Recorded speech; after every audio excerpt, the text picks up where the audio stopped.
सूफिया speaks में एक दफ़ा फिर आपको कहेंगे खुशामदीद। और आज हम आपको दिखाने जा रहे हैं गांव ब्लॉक कुरी विलेज। इस गांव को अगले कुछ महीनों में मिसमार किया जा रहा है और ये गांव तारीख का हिस्सा बनने वाला है। लेकिन इससे पहले कि ये तारीख बन जाए, हम इसमें देखते हैं कि क्या क्या है जो अब नहीं रहेगा। हम जा रहे हैं इस वक्त औरंगजेब साहब के घर में, गांव ब्लॉक। बड़ी खूबसूरत सी एंट्री, आइए देखते हैं कैसा गांव। इस गांव में हाँ, ये एक ट्रेडिशनल सा वो घर है जिसमें आपको फलों के पेड़ नजर आएंगे, गांव की खूबसूरती नजर आएगी। और दैट द थिंग जो शायद शहरों में और जब डेवलपमेंट हो जाए तो ये यहाँ ऐसे नहीं होंगे। ये देखें आप, माल्टे का, लीमू का एक छोटा सा पेड़ है, अमरूद का दरख्त है। इस घर के रहने वालों के लिए कितनी आसाइशें और आसानियाँ थी। लेकिन वक्त गुजरने के साथ साथ और ख़ास तौर पर अगर हम बात करें तो यहाँ मेजॉरिटी जो घर है उनको 3 महीने का या 6 महीने का नोटिस दिया गया है अपने घरों को खाली करने का। मेरे ख्याल से लोगों के लिए ये समझना भी नामुमकिन है कि वो घर जिसमें आप पैदा हुए हों, बड़े हुए हों, आपने अपनी ज़िंदगी का बड़ा हिस्सा गुजारा हो, उसको आप छोड़ जाएं और जस्ट बिकॉज के डेवलपमेंट हो रही है। तो हमें इन सारी चीज़ों को देखने की ज़रूरत है कि ये सारी चीज़ें किस तरह से आगे जाएंगी, आगे लेके चलेंगे। ये फल सिर्फ इस घर के लोगों के लिए नहीं, यकीनन जब रमज़ान का महीना आता होगा या इनके घर में मेहमान आते होंगे तो इनको अपने घर से खालिस चीज़ें मिलती होंगी जो बाज़ार में नहीं जाना पड़ता होगा। हमारे यहाँ लोग अभी तक ये समझने से कासिर है कि जो इतनी खूबसूरत जगहें होती हैं जिनमें हम रह रहे होते हैं बचपन से, और हमारे अपने फल सब्जियां घर में होते हैं, किचन गार्डन आपके पास मौजूद होता है, वो आपको कितना सपोर्ट करता है। ये उन लोगों को बहुत अच्छे तरीके से पता है जो शहरों में रहते हैं और उन्हें एक धनिया और हरी मिर्च लेने के लिए भी बाज़ार जाना पड़ता है। अगर इन लोगों की हॉस्पिटैलिटी की बात की जाए तो कहा जाता है कि सिर्फ चाय, खाना, पानी नहीं ऑफ़र करते। इसको हम ख़ुद भी ऑब्ज़र्व कर रहे हैं। यहाँ पर जब गवर्नमेंट ने ये फ़ैसला किया था कि इस्लामाबाद बनाया जाएगा तो इस्लामाबाद में रहने वाले 160 के 60 गाँव के लोगों ने कहा था कि हम हाज़िर हैं, आप हमारी जगहों को कैपिटल बनाने के लिए इस्तेमाल कर लें। लेकिन आज हम देख रहे हैं वहीं कैपिटल डेवलपमेंट अथॉरिटी और DHA का जो मंसूबा है, उसके बाद इस गांव की जो हॉस्पिटैलिटी है ना, वो शायद अगली आने वाली नस्लें ना देख पाएँ। क्योंकि हम जब से इस प्रोजेक्ट के ऊपर काम करना शुरू हुए, जिसमें हम ये डॉक्यूमेंट्री बना रहे हैं, हम जहाँ जहाँ गए, जिस घर में गए, वहाँ पे हमें चाय, पानी, खाना, ये सब कुछ ऑफ़र किया गया। सिर्फ ये एक मेज़बानी नहीं है, ये बेसिकली इसको आप यूँ भी कह सकते हैं कि ये मेज़बानी पाकिस्तान में हर पाकिस्तानी के दिल में होती है कि उसके घर में आने वाला कोई भी मेहमान उसके घर से खाली ना जाए। इस वक्त हम औरंगजेब साहब के खूबसूरत से लॉन में मौजूद हैं, लेकिन बात फिर वही है कि ये लॉन कुछ अरसे बाद आपको या औरंगजेब साहब को यहाँ पे नहीं मिलेगा। आप यहाँ इस घर में पैदा हुए थे? जी, मेरे वालिदैन की भी पैदाइश इधर की है, मेरी तो है ही है। अच्छा। वालिदैन की, मेरे पेरेंट्स की भी पैदाइश इधर की है। ये 1968 में रिक्वायर हुआ था हमारा एरिया, तो सिर्फ और सिर्फ दारुल खिलाफे के नाम पे हुआ था। और आज GHA ये सोसाइटी वगैरह बना रही है, बस आपके सामने ही है। तो आपको कैसा लग रहा है अपने इलाके से, जहाँ आप पैदा हुए हैं, पले बढ़े हैं, उसको छोड़ के जाना? ये तो बहुत मुश्किल है, ये आपका बहुत मुश्किल क्वेश्चन है। यहाँ से जाना तो बहुत मुश्किल है, फिर भी जाना पड़ेगा। लेकिन यहाँ से इस जगह को छोड़ने में बहुत मुश्किल हो रही है, क्योंकि हमारा बचपन भी यहाँ से गुजरा है। बचपन की यादें भी होंगी आपकी? बिल्कुल, क्यों नहीं है, हमारी बचपन की यादें। किस किस्म की यादें हैं? खेलने कूदने की, हर किस्म की यादें। देखिए लाइफ में तो बहुत, अभी हमारी भी काफी उम्र हो गई है, तो बचपन हमारा इधर ही गुजरा है। तो इधर दोस्त जा रहे हैं, सारा। यहाँ से जब आप लोग जाएंगे तो वो कहाँ जाएंगे? बस आने वाला वक्त ही बताएगा हम कहाँ जाएंगे। अभी तो 2 महीने 3 महीने हैं, तो बाद में हम शिफ्ट हो जाएंगे आगे पीछे। 2-3 महीने आपको कम नहीं लगते? तो बचपन हमारा इधर ही गुजरा है, रहे हो, पैदा हुए हो वहाँ रहने के लिए? बहुत कम है, ये तो अब क्या कर सकता हूँ। अच्छा, आपको ऐसा नहीं लगता कि अचानक से ये सब कुछ हो गया है? और बस अचानक से ही, ये हमें तो अचानक ही लगता है कि ये अचानक ये सब कुछ हो गया है, हमें यहाँ से जाना पड़ रहा है। तो 50 साल 60 साल हो गए हम इधर ही रह रहे हैं, वालिदैन हमारे इधर रह रहे हैं, काफ़ी, बल्कि 60 साल से भी ज़्यादा है। तो यकदम ये जब हम जाना पड़ेगा तो बहुत मुश्किल है। जो कंपनसेशन ऑफर की जा रही है आपको, इतना खूबसूरत घर, इतना प्यारा सा गांव छोड़ने के लिए, आप उससे मुतमईन हैं? हम कैसे मुतमिन हैं, हमें इतनी जगह दी है, हम तो मुतमिन तब होते कि ये दरखिलाफे के नाम पे जगह ली है उसके लिए यूज़ करते। हम्म। जो तो आप सोसाइटी बना रहे हैं, सोसाइटी प्लाट बना के आगे पीछे ये सेल कर रहे हैं। अगर सेल करना ही है, हमें भी इधर ही कोई जिधर हमारे मकान है इधर में उस हिसाब से एक कनाल या ऐसी कोई जगह दे देते तो फिर तो हम मुतमिन हो जाते। चले ठीक है हमारा। तो मेरे बुजुर्ग ख्याल से सब अगर देखे। ये ऑफर आप डीएचए के सामने रखते तो मुझे लगता है वो मान भी जाते। इम्पॉसिबल। आप लोगों की कनालों में जमीनें हैं, कनालों सैकड़ों में कनाल। में बिल्कुल हमारी जगह जो नीचे से शुरू हो रही है उधर ऊपर तक तकरीबन तो 100 कनाल जगह बनती है। 100 कनाल 100 कनाल की एवज में हमें ये कनाल 2 कनाल इधर रिहाइश वाली जगह छोड़ दें तो हम फिर भी मुतमिन हैं जहाँ हमारी रिहाइश बनी हुई है। इस तरह की छोटी छोटी सी ख्वाहिशात हैं जो इस इलाके में लोगों की है। ये बताइए कि इस गांव का जो फ्यूचर है उसको आप किस तरह से देख रहे हैं? क्या आपको यहाँ पे एक हाउसिंग सोसाइटी का आना अच्छा लग रहा है, या आपको लगता है कि यहाँ पे जो गांव है इसी को गांव की तरह प्रिजर्व कर लेना चाहिए था? नहीं, वो तो गांव की तरह कर लेते तो वो तो अच्छा था, लेकिन अब वो वाली उम्मीद ख़त्म हो चुकी है क्योंकि सोसाइटी तकरीबन बन चुकी है। जी बिल्कुल। ये हमारी रिहाइश ही रह गई है, बाकी तकरीबन सोसाइटी कंप्लीट है। आगे पीछे आपको देख लें सारा उन्होंने कर लिया है, लेवल कर लिया है। नोटिस मिल गया आप लोगों को? नोटिस अभी तो नहीं मिला, बस मिल जाएगा। समझ लें आप नोटिस के इंतजार में ही उसी का वेट कर रहे हैं। ये घर आपका, इसमें जो कंपनसेशन वगैरह ऑफर करनी थी वो मिल गई है आपको? नहीं अभी वो नहीं अभी मिली। नहीं मिली है। अभी वो नहीं मिली। ठीक है, तो आप अपने मुतालबात कुछ हद तक तो सीडीए और डीएचए के सामने रखें कि आपकी 100 एकड़ 100 कनाल 150 कनाल ज़मीन है, उसके बदले आपको एक जायज़ मुआवजा दिया जाए जिससे आपकी आपके ख़ानदान की आगे आने वाली ज़िंदगी आसान हो। जी वो तो बस मुतालबे हम क्या रख सकते हैं। अभी डीएचए है, वो आपको पता होना चाहिए डीएचए के साथ जो मुतालबा क्या है। बस वो मकानों की पेमेंट दे रहे हैं, एक मकान की पेमेंट दे रहे हैं तकरीबन 7 लाख या 6.5-7 लाख रुपया दे रहे हैं। ठीक है, एक प्लाट दे रहे हैं उधर 8 मरले का, तो बस है तो वैसे मुश्किल हमारे लिए। अगर डीएचए हमें ये जिधर हमारे मकान है जिधर आबादी है उधर ही छोड़ देती तो हम फिर भी उसके एहसान मंद थे, लेकिन वो ऐसा नहीं कर रहे। मुस्तकबिल में आने वाली जो हमारी कौम के मुमार हैं, जी बच्चे हैं, उनको फ्यूचर कैसे देख रहे हैं? आपके बच्चे यकीनन इस घर में पैदा हुए होंगे, बड़े हो रहे होंगे। जी हाउ यू आर सीइंग कि इस इलाके से निकलने के बाद आपकी ज़िंदगियों में क्या तब्दीली आएगी? बस वो यही है कि इधर से हम जाएंगे, ये गांव का माहौल था, इधर की ज़िंदगी और है। आगे जहाँ पे शिफ्ट होंगे, आगे गांव तो हमें नहीं मिलेगा, वो तो आपके हमें पता है ऑलरेडी। वो हमें बस छोटा सा मकान ही मिलेगा जहाँ भी मिलेगा जी। तो उस और इस ज़िंदगी में ज़मीन आसमान का फ़र्क है। ये ज़मीन और आसमान का जो फ़र्क है उसको स्टोर किया जा सकता था, रोका जा सकता था, लेकिन शायद पॉलिसी बनाने वालों ने इन बातों के ऊपर ध्यान नहीं दिया कि इस इलाके में बसने वाले लोगों का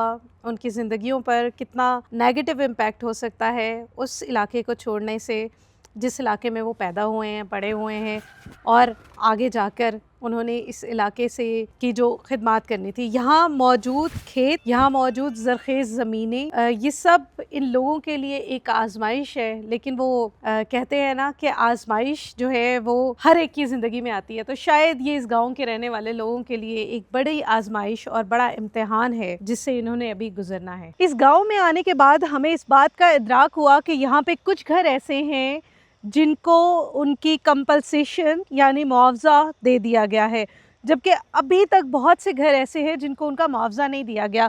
यहाँ पे मौजूद ये खेत, ये खलियान यकीनन कई नस्लों के लिए चरागार गुजरगा रहे होंगे, लेकिन अगला आने वाला मौसम इन खेतों के साथ नहीं होगा। आप मेरी अकब में एक बिल्डिंग देखिए, मेरा कैमरामैन अगर आपको दिखा सके, ये वो बिल्डिंग है जो नई बनाई गई थी, यानी कि इसको बनाए हुए कोई 2-3 साल हुए हैं, लेकिन इसकी किसी किस्म की पेमेंट नहीं हुई है। और इस पूरे इलाके में जो लोगों का बुनियादी मसला है वो ये है कि उनको कंपनसेशंस ऑफ़र की गई हैं और उन्हें दिए भी गए हैं पैसे, लेकिन वो घर गुज़िश्ता कुछ सालों में बने थे, 2008 के बाद बने थे, उनको किसी भी किस्म की पेमेंट नहीं की गई है, जो ऐसे लोगों का मोरल लो करने का एक ज़रिया बन रही है। कितना खर्चा है उस पर? हमारे वश में हुआ तो बनाएंगे, नहीं तो बेच के दूसरी जगह ले लें, कोई सस्ती जगह लेकर बना लेंगे। बिल्कुल सही।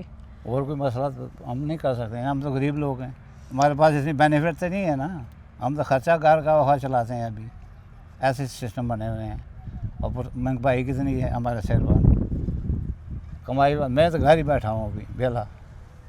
ये कहानी सिर्फ एक घर की नहीं है, बल्कि ब्लॉक विलेज या रिहाड़ा विलेज, जहाँ जहाँ हम गए हैं हमने वहाँ लोगों से इसी तरह की कहानियाँ और इसी तरह की बातें सुनी हैं, जिसमें they are not sure they will get the benefit और वो दोबारा यहाँ पे रह सकेंगे या नहीं रह सकेंगे। डेफिनेटली जो इस वक्त इस इलाके में डेवलपमेंट के चार्जेस हैं वो अदा करना मेरे ख़्याल से एक आम विलेजर के बस की बात नहीं है, जो कोई काम नहीं करता या किसी बेहतर जगह पे पोजीशन में काम नहीं रह रहा। यहाँ पे जिन लोगों की फसलें थी हमने ये भी देखा है कि उन लोगों को पिछले 1 साल से मना कर दिया गया था कि वो यहाँ पे फसलें ना लगाएं। जी जी ऐसा ही है। ये हमारे गंदम अभी इन्होंने पार दिए, सब हमने लगाई हुई थी। अभी इनका मसला के लिए तो इन्होंने पहले ही ये गंदम पार दिए। 1-2 महीने न करते हैं तो हमारे गंदम तैयार हो जाती, हम काट सकते थे। अभी ये इनके पास थोड़ा इलाका ये खाली, ये इधर काम करें, कोई मना नहीं करता है इनको। इनको कोई मना कर सकता है? नहीं, जज ने फैसला कि घर से 300 फुट दूर रहना, घरों के नज़दीक नहीं जाना। ये मैं 50 फुट या 100 फुट छोड़ने उसमें। कुछ बंदे हमारे जो है वो भी ताबले हैं, क्या कह सकते हैं। असल में इसमें इत्तेफाक जो है ना वो नहीं है। मेरे साथ हो रहा है ये तमाशा देख रहे हैं, इनके साथ हो रहा है मैं तमाशा देख रहा हूँ। बस जब तक हम जमा होना, अभी वो क्या करना है, अभी तो कुछ भी नहीं हो सकता। अब जो होना था वो हो चुका है, बस ख़त्म। अब इन्होंने प्लाट देने हैं हमें, किधर देते हैं बाद में क्या पता है क्या करते हैं, ये हमें नहीं पता। जिनको इशू किए हैं वो लेटर इशू कर दिए हैं इन्होंने, आगे लगे हुए हैं, डेवलपमेंट कर रहे हैं। इधर देंगे, जो कुरी वाले हैं ये कुरी में देंगे, जो रिहाड़े वाले हैं ये सामने टोकरी है इसको रिहाड़े में देंगे। हम कुरी में आए, हमको कुरी में शिफ्ट करेंगे। पर बेस देंगे तो हम आगे जाएंगे ना। बिल्कुल। बेस ना देंगे तो हम कब्ज़ा नहीं छोड़ेंगे। जगह तो चलो हमने दे दी है, पर मकानों का कब्ज़ा नहीं छोड़ेंगे। कोई कानून भी कोई कानून, कोई तरीक़ाकार इस तरह का होना ज़रूरी है कि जी, जी, आपको यकीन हो कि आपको ज़मीन मिली और आप अपना घर जाए। बनाएंगे। तो ये तो नहीं मतलब उन्होंने दसने पे और जरा आज मकान शुरू करना 2-4 महीने लग सुन, 1 महीने ना टाइम से 1 महीने क्या कर सकता है बंदा। ग्रे स्ट्रक्चर भी बनाने में बड़ा टाइम लग जाता है। जी। हम उधर बच्ची का घर बना रहे हैं, मेरे हर 2 साल हो गए अभी तक नहीं तैयार हुआ है कोठी। अभी नीचे वाला पोर्शन बंदा है, हलून के अब तो जोर मार तैयार करना, ऊपर वाला अभी पड़ा हुआ है। बिल्कुल ऐसे ही है। खर्चे इतने हैं, महंगाई है। जो चीज़ आज लेने के जाओ ना, अगर 10 रुपये की कल जाओगे 15 की, परसों जाओगे 20 की। इधर महंगाई पर भी कंट्रोल कोई नहीं है ना, जो गरीब आदमी किसी पास जी सके नहीं।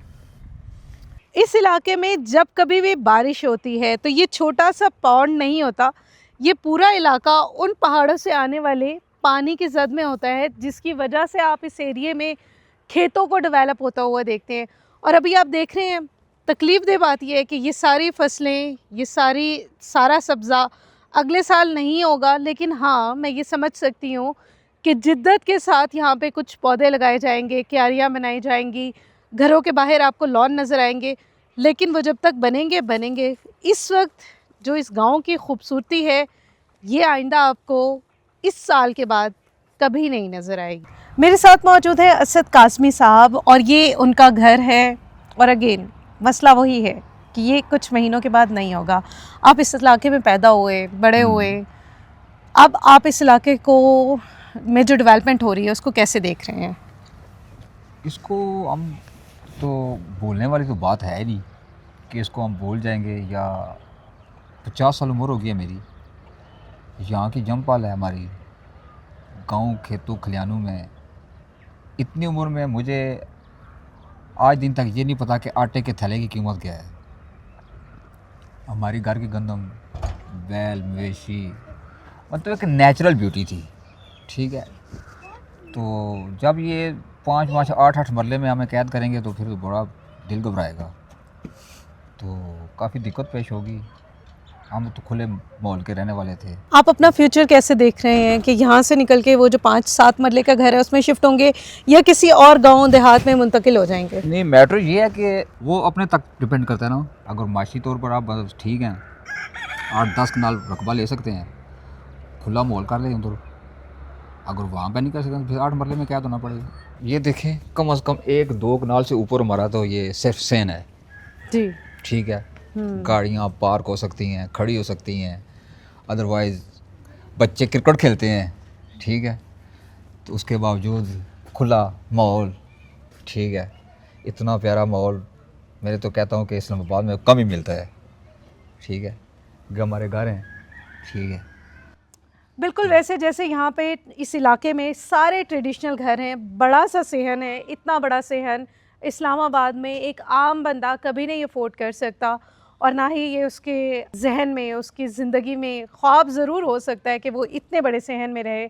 लेकिन अब जब यहाँ DHA की हाउसिंग सोसाइटी आ रही है तो ये सेहन छोटे से घरों में तब्दील हो जाएंगे। हो सकता है इनको जिस घर में मुंतकिल करने के लिए जो प्लॉट दिया जा रहा है वो भी इस सेहन के रकबे से बहुत कम है। आप ये देखें, ये इस घर की कंस्ट्रक्शन है, सीढ़ियाँ, पौड़ियाँ जो कि अभी स्टेप में कन्वर्ट नहीं हुई हैं, और घर यहाँ मौजूद, एक एक चीज़, एक एक रंग इस इलाके की सकाफ़त, इस इलाके की तहज़ीब और इस इलाके में रहने वाले लोगों की जो ज़िंदगी है उसकी नुमाइंदगी कर रहा है। ये दरख्त, ये ट्रेडिशनल अंदाज़, ये परिंदों का बनाया हुआ घोंसला, शायद इस गांव से बाहर निकलने के बाद ये सारे लोग जो इस घर के मकीन हैं अपनी ज़िंदगी में कभी नहीं देख पाएंगे। हमारा तोता है, मियाँ मिठू है, ये चाचू बोलता है, सीटियाँ मारता है। बुलवाएं ज़रा से, मिठू। आप इस परिंदे का पिंजरा देख रहे हैं। इन बड़े घरों से निकलने के बाद इस इलाके में, इन घरों में रहने वालों की ज़िंदगी शायद इस परिंदे की ज़िंदगी की तरह होगी, कैद, मुख्तसर और छोटी जगह पर मुहित। तनवीर हाशमी हमारे साथ मौजूद हैं, जिन्होंने आज हमें अपना खूबसूरत सा गांव दिखाया। इस गांव का नाम ब्लॉक है और इसी से ताल्लुक़ है, यहीं पैदा हुए, यहीं पले बड़े का फ्यूचर जिस तरीके से ये तब्दील हो रहा है, जिस तरीके से ये ख़त्म हो रहा है, आप उसको किस तरह से देखते हैं? ये गांव ब्लॉक जो है, देखें यहाँ पर हमारा देखना जो है ना, वो इंतहाई अफसोसनाक और दुख भरी एक कहानी बन जाएगी, जो है ना वो इंतहाई अफसोसनाक और दुख भरी एक कहानी बन जाएगी। तो वो जो ख्वाब हैं, यानी कि वो अभी भी हमारे बचपन की जो यादें हैं वो बसते हैं, तो ये किसी सूरत भी हमारे अंदर से निकल नहीं सकती। और अभी तो मेरे ख्याल में चंद महीनों के अंदर इस जगह का नक्शा बदल जाएगा, यहाँ पर बिल्डिंग्स बड़ी बड़ी खड़ी होंगी और विलास बने होंगे और तो वो एक पूरा नक्शा ही चेंज हो चुका होगा। लेकिन जो देहात हैं, जो गांव हैं, जो उनकी खुशबू है, जो उनकी मिट्टी है और यहाँ की ज़रख़ेज़ ज़मीनें हैं, यहाँ थोड़ी थोड़ी ज़मीनों से इतनी ज़्यादा फसलें उगती थीं कि एक घर नहीं, कई घर उनसे मुस्तफ़ीद होते थे। और वो सारी, यानी कि अब समझ लें कि वो सारी जो ज़राअत है वो ख़त्म हो जाएगी। तो मैं समझता हूँ कि गवर्नमेंट को इन चीज़ों को देखना चाहिए कि आप सोसाइटियाँ ज़रूर बनाएं, लेकिन जो ज़री ज़मीनें हैं उनको महफूज कर लें, उन देहातों का महफूज कर लें। बहुत वैलिड पॉइंट आपने यहाँ पे उठाया है कि गवर्नमेंट को पाकिस्तान में हर जगह पर ये बात अपनी कंसिडरेशन में लाने की ज़रूरत है और शदीद ज़रूरत है कि हम ज़रूरी ज़मीनों को हाउसिंग सोसाइटीज़ की नज़र ना होने दें। अगर इसी तरीके से, जिस तरीके से हम ज़रूरी ज़मीनों को हाउसिंग सोसाइटीज़ में कन्वर्ट कर रहे हैं, और ये सिर्फ इस्लामाबाद रावलपिंडी में नहीं हो रहा है, ये इनफैक्ट पूरे पाकिस्तान के कोने कोने में हो रहा है। ज़रूरी ज़मीनें लोग बेच रहे हैं। ज़रूरी ज़मीनों के बेचने के ऊपर पाबंदी होनी चाहिए और गवर्नमेंट को ऐसा मेकैनिज़म बनाने की ज़रूरत है कि हम जो 75% एक वक्त में ज़राअत पे चल रहे थे, हम कैसे अक्सर हमारी गंदम शॉर्ट हो जाती है, हमें बाहर से मंगवानी पड़ती। बहुत शुक्रिया आपका कि आपने हमें अपना गांव दिखाया, वहाँ पे मौजूद लोगों से मिलवाया और सोफिया स्पीक्स के थ्रू आप भी उसका हिस्सा बने, जिससे हम ये समझ सके कि आपकी कहानी और ऐसे बहुत सारे लोगों की कहानी जो इस गांव में मौजूद हैं और अगले कुछ महीनों में उन्होंने यहाँ से हिजरत करनी है।